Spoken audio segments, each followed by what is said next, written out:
उम्मीद है अच्छे होंगे और आज के लेक्चर को भी इंजॉय करेंगे। हम लोग सीपीसी के लेक्चर को कंटिन्यू करते हुए आगे हैं अगले पड़ाव पे, और आज इस लेक्चर में हम लोग डिस्कस करने वाले हैं ऑर्डर 8 के बहुत ही दूसरे इंपॉर्टेंट टॉपिक पे, जो है काउंटर क्लेम। और काउंटर क्लेम से रिलेटेड प्रोविजन जुडिशियल एग्जाम में, किसी भी राज्य के जुडिशियल एग्जाम में पूछा ही जाता है। ऑर्डर 8 से जो दो इंपॉर्टेंट टॉपिक है, जो पहला सेट ऑफ है, उसको लेके हम लोगों ने ऑलरेडी प्रीवियसली डिस्कस किया, और आज इस लेक्चर में डिस्कस करेंगे काउंटर क्लेम के टॉपिक पे। और काउंटर क्लेम से जुड़ा हुआ हर एक बात मैं आपको बताऊंगा। इससे प्रीवियस वाले लेक्चर्स में हम लोगों ने ऑर्डर 1 से ऑर्डर 8 तक काउंटर क्लेम के पहले जो भी प्रोविजन है ऑर्डर 8 में, वहां तक हम लोगों ने ऑलरेडी डिस्कस किया, और इन सभी लेक्चर्स का लिंक आपको डिस्क्रिप्शन बॉक्स में मिल जाएगा। आप उस लिंक पे क्लिक करके उन सभी लेक्चर्स को देखिए, और इन सभी लेक्चर्स को देखने से पहले एपिसोड फर्स्ट देखिए। एपिसोड फर्स्ट देखने से आपको पहला तो यह क्लियर होगा कि कैसे ऑर्डर को याद किया जाता है, और जुडिशियल पॉइंट ऑफ व्यू से अगर आप जुडिशरी का तैयारी कर रहे हैं तो जुडिशियल पॉइंट ऑफ व्यू से कौन सा ऑर्डर महत्वपूर्ण होता है, कौन से ऑर्डर से ज्यादा क्वेश्चन बनता है। क्योंकि अक्सर लॉ स्टूडेंट में सीपीसी को लेके थोड़ा सा असमंजस रहता है as comparison to the other law subject, law paper. उनको लगता है कि सीपीसी को पढ़ना थोड़ा डिफिकल्ट होता है, बल्कि ऐसा कुछ नहीं है। अगर आप तरीके से पढ़ते हैं तो आप एपिसोड फर्स्ट देखिए पहले, और उसके बाद हर ऑर्डर का जो लिंक है, जो लेक्चर है, वो सभी लेक्चर्स को देखिए लिंक पे क्लिक करके, जो आपको मिल जाएगा डिस्क्रिप्शन बॉक्स में, और आपका सभी ऑर्डर्स क्लियर हो जाएगा, आपको आसानी से याद हो जाएगा। क्योंकि जुडिशियल पॉइंट ऑफ व्यू से सभी रूल्स को पढ़ने की आवश्यकता नहीं होती है। मैं हर ऑर्डर्स में जो इंपॉर्टेंट रूल्स है उसमें भी मैंने रेज किया है पॉइंट को, तो उसे आप जरूर लिखिए, देखिए उन सभी लेक्चर्स को। आज के लेक्चर को स्टार्ट करने से पहले अगर आप मेरे चैनल पे नए हैं तो जल्दी से झटपट नीचे दिए गए सब्सक्राइब बटन पे क्लिक कीजिए, चैनल को सब्सक्राइब कीजिए, बेल आइकन दबाइए ताकि आपको डेली लेक्चर मिल सके। अगर आपको कोई समस्या है लॉ से रिलेटेड तो आप कमेंट बॉक्स में कमेंट जरूर कीजिए। तो चलिए स्टार्ट करते हैं आज के लेक्चर को। तो सबसे पहले बात करते हैं काउंटर क्लेम के मीनिंग पे, कि what do you mean by counter claim. आप काउंटर क्लेम से क्या समझते हैं? देखिए, काउंटर क्लेम को स्पेसिफिकली कहीं पे डिफाइन नहीं किया गया सिविल प्रोसीजर कोड में, और ना ही सेट ऑफ को। तो हम लोग लिटरली क्या समझते हैं काउंटर क्लेम को?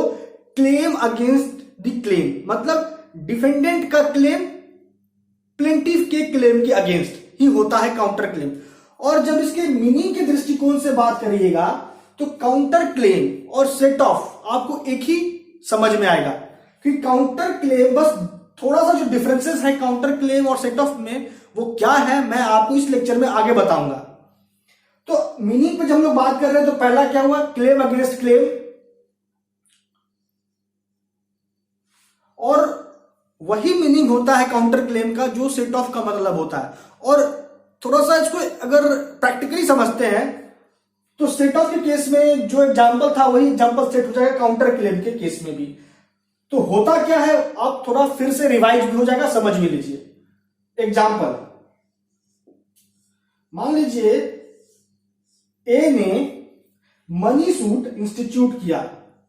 सूट का भी नेचर ध्यान दीजिएगा, सूट का नेचर क्या है? मनी सूट इंस्टीट्यूट किया ए ने बी के अगेंस्ट 10,000 रुपया का। लेकिन ए पहले से बी के कर्ज में था 2,000 रुपया, पहले से बी के कर्ज में था 2,000 रुपया को लेके, और इसने 10,000 रुपया के लिए मनी सूट किया बी के ही अगेंस्ट। तो यहां जिस तरीके से बी सेट ऑफ के यूज से 2,000 को डिडक्ट कर सकता है 10,000 को, उसी तरीके से इस 2,000 को काउंटर क्लेम के यूज से भी 10,000 में डिडक्ट कर सकता है। तो मीनिंग के दृष्टिकोण से ज्यादा डिफरेंसेस नहीं दिखने को मिलेगा सेट ऑफ और काउंटर क्लेम के बीच में। अगर इन वन सेंटेंस पूछा जाएगा मीनिंग, तो काउंटर क्लेम का मतलब होता है क्लेम अगेंस्ट क्लेम। जो क्लेम प्लेंटिफ का है उसके अगेंस्ट जो क्लेम होता है डिफेंडेंट का, उसको ही हम लोग कहते हैं काउंटर क्लेम। ये हो गया मीनिंग। अब आगे बढ़ते हैं, आते हैं रिलेवेंट केसेस पे। काउंटर क्लेम से जुड़ा हुआ जो इंपॉर्टेंट केस लॉ है, जो जुडिशियल एग्जाम के दृष्टिकोण से बहुत महत्वपूर्ण है, वो है लक्ष्मीदास वर्सेस महाबाई का केस। मैं फिर से रिकॉर्ड और रिपीट करता हूं, आप इसको लिखिए अगर आपके पास अभी नोटबुक है तो। लक्ष्मी दास वर्सेस महाभाई का केस, और ये बहुत इंपॉर्टेंट है। इस केस में कहा गया था कि आप काउंटर क्लेम का, आप हियर मीन्स टू से डिफेंडेंट काउंटर क्लेम का जो क्लेम है सेट ऑफ, माफ कीजिए, काउंटर क्लेम का जो क्लेम है डिफेंडेंट के अगेंस्ट सेटअप करेगा तभी जब उसको यह राइट अवेलेबल होगा बाय लॉ, तभी डिफेंडेंट काउंटर क्लेम को अवेल कर सकता है, जब ये कन्फर्ड होगा बाय स्टैट्यूट और बाय लॉ। इस केस में यही कहा गया था, और वो केस है लक्ष्मी दास वर्सेस महाभाई का केस। आगे बढ़ते हैं। उससे पहले दोस्तों मैं फिर से आपको बताना चाहता हूं कि अगर आप अभी तक मेरे जुडिशियल ग्रुप से नहीं कनेक्ट हुए हैं तो आप डिस्क्रिप्शन बॉक्स में दिए हुए लिंक पे क्लिक करके उस ग्रुप से जुड़ जाइए, जिसका नाम है जुडिशियल एग्जाम प्रिपरेशन। इस ग्रुप से जुड़ने से आपको बहुत ही बेनिफिट होगा अगर आप बिगिनर हैं, अगर आप जुडिशरी का तैयारी कर रहे हैं तो नीचे दिए गए लिंक, डिस्क्रिप्शन बॉक्स में जो लिंक है उस लिंक पे क्लिक करके उससे जुड़िए। और अगर आपको वीडियो अच्छा लगता है तो इसको लाइक कीजिए, शेयर कीजिए अपने स्टडी ग्रुप में। आइए पॉइंट पे बात करते हैं इफेक्ट का, कि काउंटर क्लेम का क्या प्रभाव होता है। तो पहला आपको पॉइंट क्या नोट करना है कि डिफेंडेंट जब काउंटर क्लेम का डिफेंस लेगा तो उसका जो काउंटर क्लेम होगा वो बेस्ड होना चाहिए, निर्भर होना चाहिए सेपरेट काउज ऑफ एक्शन पे। मतलब काउंटर क्लेम का अपना अलग ही काउज ऑफ एक्शन होगा, और जिस काउज ऑफ एक्शन के अनुसार ही वो अपना डिफेंडेंट काउंटर क्लेम का मांग करेगा प्लेंटिफ के क्लेम के अगेंस्ट। ये तो पहला पॉइंट हो गया। जैसे डिफेंडेंट काउंटर क्लेम किया प्लेंटिफ के क्लेम के अगेंस्ट, तो प्लेंटिफ को उस काउंटर क्लेम का जवाब देना होगा, आंसर करेगा प्लेंटिफ। तो कैसे करेगा? By way of written statement, और प्लेंटिफ इस रिटन स्टेटमेंट को फाइल करेगा within such period of time जो भी फिक्स्ड होगा कोर्ट के द्वारा। तीसरा इंपॉर्टेंट पॉइंट इसके प्रभाव को लेके, कि डिफेंडेंट का जो काउंटर क्लेम होगा और वो जिस काउज ऑफ एक्शन पे बेस्ड होगा, निर्भर होगा, उसका उत्पत्ति, उसका एराइज होना आवश्यक है। डिफेंडेंट अपना डिफेंस ले उसके पहले, या जो भी टाइम पीरियड डिफेंस लेने के संबंध में डिफेंडेंट को अलाउड है उसके एक्सपायर होने के पहले ही वह काउज ऑफ एक्शन हो जाना चाहिए जिसपे डिफेंडेंट का काउंटर क्लेम निर्भर है, बेस्ड है। ये हो गया इफेक्ट को लेके कुछ इंपॉर्टेंट पॉइंट। अब आगे बढ़ते हैं। अगर आपसे एक सवाल उठा कि क्या डिफेंडेंट काउंटर क्लेम का मांग किसी अन्य सूट में, मनी सूट के अलावे, सेट ऑफ जब भी होगा क्लेम डिफेंडेंट के द्वारा तो only in money suit. Suit का नेचर कैसा बताता है? मनी होना चाहिए, मनी सूट होना चाहिए। लेकिन चौथा पॉइंट को देखिए, कहता है क्या कि क्या काउंटर क्लेम मनी सूट के अलावे किसी अन्य सूट में डिफेंडेंट क्लेम कर सकता है काउंटर क्लेम का? तो जवाब आता है कि 1976 के संशोधन से पहले नहीं कर सकता था।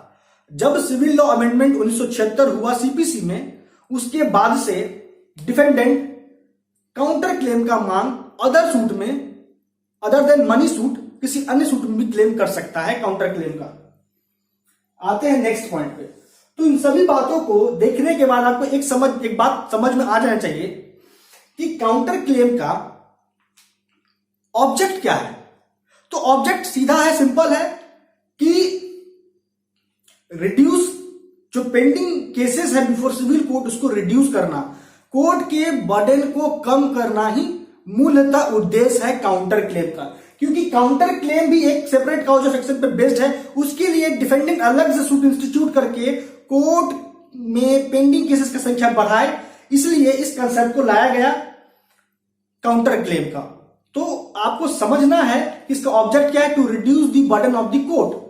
यही है इसका ऑब्जेक्ट काउंटर क्लेम का। अब आते हैं इसके एसेंशियल कंडीशंस पे।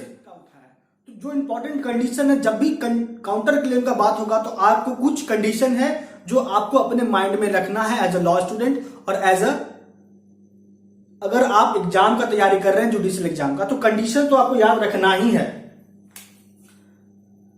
पहला कंडीशन क्या है? पहला कंडीशन है कि काउंटर क्लेम का कोई प्रभाव नहीं पड़ेगा डिफेंडेंट के सेट ऑफ के क्लेम पे, पहला। दूसरा कंडीशन, मैंने पहले भी आपको बोला और अभी भी बोल रहा हूं कि डिफेंडेंट का जो काउंटर क्लेम है वो जिस काउज ऑफ एक्शन पे निर्भर होगा, मतलब जिस काउज ऑफ एक्शन के आधार पे डिफेंडेंट अपना काउंटर क्लेम कर रहा है प्लेंटिफ के क्लेम के अगेंस्ट, वह काउज ऑफ एक्शन का अराइज होना, दैट मीन्स होना आवश्यक है। डिफेंडेंट अपना डिफेंस ले उसके पहले, या जो भी टाइम लिमिट है डिफेंडेंट के पास डिफेंस लेने को लेके वो एक्सपायर हो उसके पहले, उस काउज ऑफ एक्शन का होना आवश्यक है जिसपे डिफेंडेंट का काउंटर क्लेम बेस्ड है। तीसरा,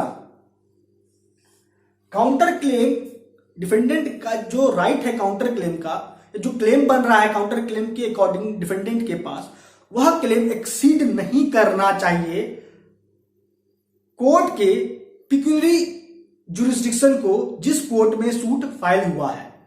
जिस कोर्ट में सूट फाइल हुआ है उस कोर्ट के पिक्यूनरी मॉनिटरी जुरिस्डिक्शन से अधिक नहीं होगा डिफेंडेंट का काउंटर क्लेम, तीसरा कंडीशन। और जो चौथा कंडीशन है वह यह है कि डिफेंडेंट कैसे काउंटर क्लेम को एविल करेगा। तो डिफेंडेंट अपने रिटन स्टेटमेंट में ही, जैसे सेट ऑफ को अपने रिटन स्टेटमेंट में ही जिक्र करके सेट ऑफ का क्लेम ले सकता है प्लेंटिफ से, उसी तरीके से काउंटर क्लेम को भी डिफेंडेंट अपने रिटन स्टेटमेंट में ही प्लीड करके प्लेंटिफ से अपना जो भी राइट है, जो उसका काउंटर क्लेम पे बेस्ड है, वो राइट एविल कर सकता है अगेंस्ट प्लेंटिफ। तो कैसे प्लीड करेगा? In the written statement counter claim को। इसके लिए कोई सेपरेट सूट इंस्टीट्यूट करने की आवश्यकता नहीं है डिफेंडेंट को। अब आते हैं नेक्स्ट,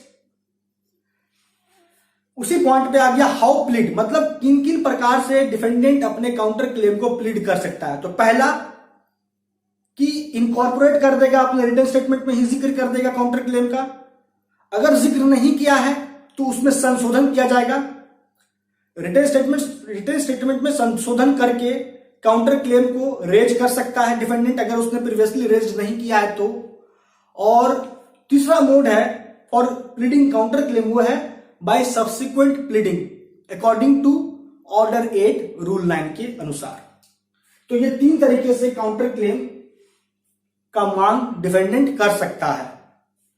अब आते हैं इसके लिमिटेशन पे, बात करते हैं कि काउंटर क्लेम जिस काउज ऑफ एक्शन पे बेस्ड है, उस काउज ऑफ एक्शन जिस डेट को अराइज हुआ उस डेट से कितना दिन के भीतर डिफेंडेंट अपना काउंटर क्लेम करेगा। तो जिस डेट को काउज ऑफ एक्शन हुआ है, जिसपे काउंटर क्लेम बेस्ड है डिफेंडेंट का, उस डेट से 3 साल के भीतर डिफेंडेंट को अपना काउंटर क्लेम कर लेना है। तो ये हो गया लिमिटेशन को लेके। अब आते हैं काउंटर क्लेम के अदर एसेंशियल कंडीशन पे बात करते हैं, अदर प्रोविजंस पे बात करते हैं। अब है बात करेंगे हम लोग सिमिलैरिटीज पे, कॉमन पॉइंट्स। क्या बेसिक कॉमन पॉइंट है सेट ऑफ और काउंटर क्लेम के बीच में, जो आपको जानना बहुत ही आवश्यक है। सबसे पहला, ना तो सेट ऑफ ना ही काउंटर क्लेम एक्सीड करेगा कोर्ट के पिक्यूनरी जुरिस्डिक्शन को, उस कोर्ट के पिक्यूनरी जुरिस्डिक्शन को जिस कोर्ट में सूट फाइल हुआ है। मैं फिर से रिपीट करता हूं, उस कोर्ट के पिक्यूनरी जुरिस्डिक्शन या मॉनिटरी जुरिस्डिक्शन को एक्सीड नहीं करेगा सेट ऑफ या फिर काउंटर क्लेम जिस कोर्ट में सूट फाइल्ड हुआ है। पहला कॉमन पॉइंट दोनों के बीच। दूसरा, both are pleading in written statement, मतलब कि डिफेंडेंट सेट ऑफ का क्लेम करे या काउंटर क्लेम का क्लेम करे। वो करेगा कैसे? थ्रू रिटन स्टेटमेंट, मतलब वो अपने काउंटर क्लेम को और सेट ऑफ के क्लेम को रिटन स्टेटमेंट में रिकॉर्ड करेगा और उस तरीके से अपने इस दोनों क्लेम को एविल करेगा against the claim of the plaintiff. अब आते हैं थर्ड पॉइंट पे, जो कॉमन है between set of and counter claim, वो है प्लेंटिफ को दोनों ही मामलों में रिटन स्टेटमेंट फाइल करना आवश्यक है, जवाब देना आवश्यक है। तो प्लेंटिफ सेट ऑफ के केस में भी और रिटन स्टेटमेंट, माफ कीजिए, सेट ऑफ के केस में भी और काउंटर क्लेम के केस में भी आंसर जो करेगा वो थ्रू रिटन स्टेटमेंट करेगा। और उस आंसर पे रिटन स्टेटमेंट से जो रिलेटेड प्रोविजन है ऑर्डर 8 में वो एप्लीकेबल है, ये ध्यान आपको रखना है। चौथा, डिफेंडेंट को ना तो काउंटर क्लेम के संबंध में और ना ही सेट ऑफ के संबंध में कंपेल्ड किया जा सकता है कि वो अपने सेट ऑफ के क्लेम को काउंटर क्लेम के क्लेम को प्लीड करे ही, जरूरी नहीं है। उस काउज ऑफ एक्शन पे, जिस काउज ऑफ एक्शन पे डिफेंडेंट का सेट ऑफ का क्लेम और काउंटर क्लेम का क्लेम बेस्ड है, उस काउज ऑफ एक्शन पे वो सेपरेट सूट इंस्टीट्यूट कर सकता है। तो ये हो गया चौथा कॉमन पॉइंट दोनों के बीच। पांचवा, सेट ऑफ और काउंटर क्लेम दोनों लायबल है कोर्ट फी के लिए, मतलब दोनों के केस में कोर्ट फी देना आवश्यक है डिफेंडेंट को। अगर वो क्लेम करता है तो दोनों में से किसी भी एक का। जो लास्ट जो कॉमन पॉइंट है वो है कि अगर डिसमिसल ऑफ सूट, मतलब सूट अगर डिसमिस्ड हो गया या सूट को विथड्रॉ कर लिया गया, तो इसका कोई प्रभाव नहीं पड़ता है काउंटर क्लेम के ट्रायल पे और ना ही सेट ऑफ के ट्रायल पे। ये हो गया कुछ बेसिक पॉइंट, कॉमन पॉइंट, और you can say similarity between counter claim and set of. अब आते हैं, आगे बढ़ते हैं, नेक्स्ट प्रोविजन पे आते हैं जो है differences between this two. Point number 10, differences. Counter claim और सेट ऑफ के बीच में क्या अंतर है? पहला, सेम ट्रांजैक्शन को लेके, मतलब सेट ऑफ के केस में जो क्रॉस क्लेम है, जो प्लेंटिफ का क्लेम है डिफेंडेंट के अगेंस्ट और जो डिफेंडेंट के क्लेम है प्लेंटिफ के against, must arise in same transaction.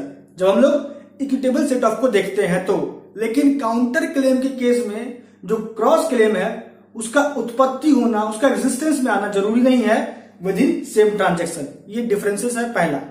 दूसरा, जो क्लेम है डिफेंडेंट का सेट ऑफ का वो यूज होता है एज अ शील्ड, लेकिन दूसरी ओर जब हम लोग बात करते हैं डिफेंडेंट के काउंटर क्लेम का, तो काउंटर क्लेम यूज होता है एज अ सोर्ड।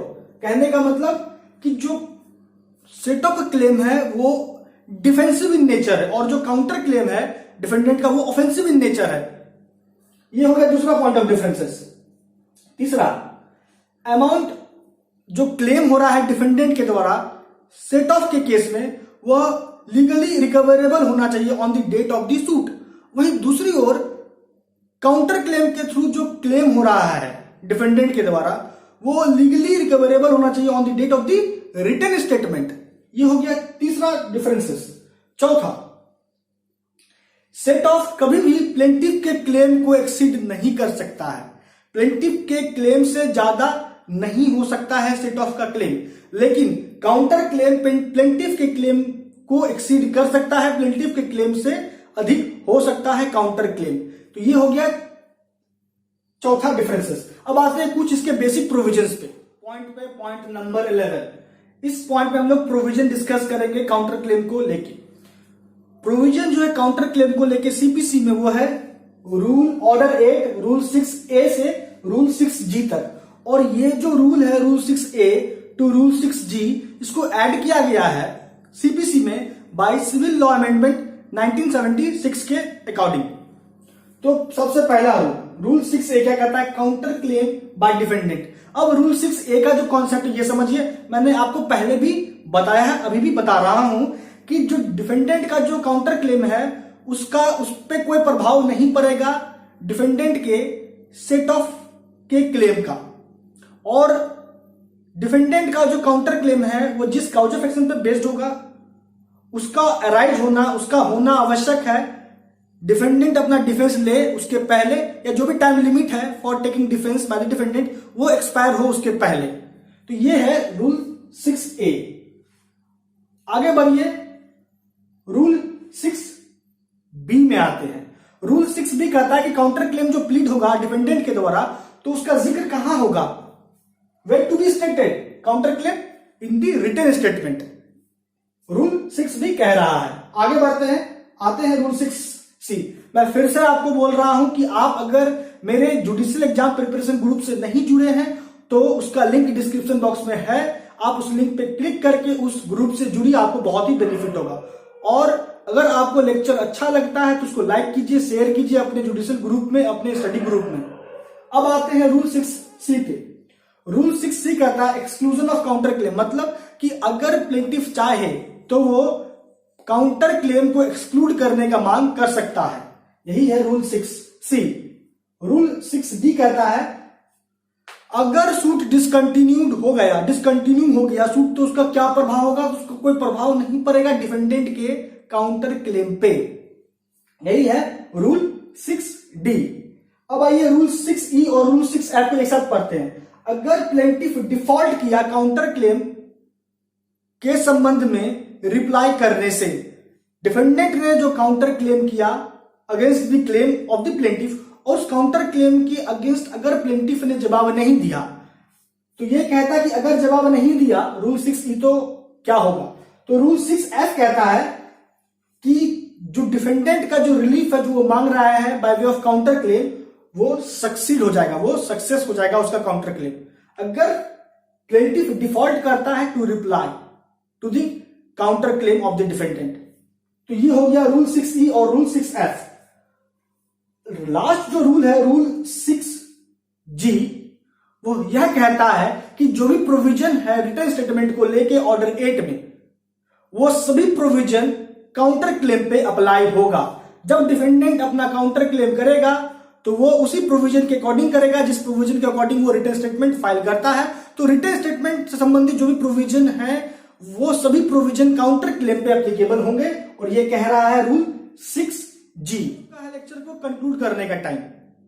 इस लेक्चर में हम लोगों ने बारीकी से देखा काउंटर क्लेम के से जुड़े हुए हर एक प्रोविजन पे हम लोगों ने बात किया, हम लोगों ने मीनिंग को समझा, हम लोगों ने कंडीशन को देखा, हम लोगों ने देखा कि क्या प्रभाव होता है काउंटर क्लेम का, हम लोगों ने यह समझा कि काउंटर क्लेम में को किसी अन्य सूट में मनी सूट के अलावे प्लीड किया जा सकता है। हम लोगों ने काउंटर क्लेम से जुड़े हुए हर एक प्रोविजन पे डिस्कस किया। तो दोस्तों आज लेक्चर में इतना ही। आपका अब तक हमारे साथ बने रहने के लिए बहुत बहुत धन्यवाद।